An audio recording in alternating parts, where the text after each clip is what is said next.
Un canari retrouvé en vie, un petit miracle. C'est la seule chose à laquelle ce jeune homme peut se raccrocher. Autour de lui, Choujaya n'est plus que ruine. Les ambulanciers qui redécouvrent les lieux après une semaine le savent, ils ne ramèneront que des corps. Aux premières heures du cessez-le-feu, les déplacés reviennent en masse.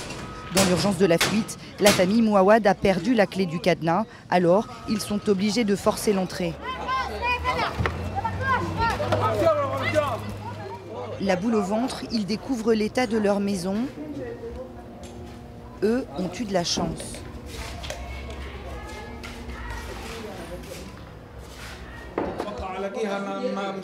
Les gens m'ont dit que ma maison avait été visée. Je pensais voir ce que je voyais à la télé.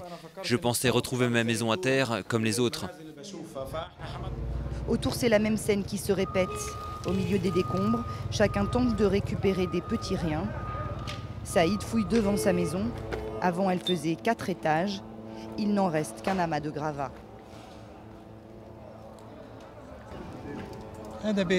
C'est ma maison, celle de mon père. C'est impensable. Ça n'est jamais arrivé ailleurs sur la planète, une chose pareille. Même pas en Syrie. Des maisons détruites, des enfants tués, ce n'est pas humain. C'est du terrorisme.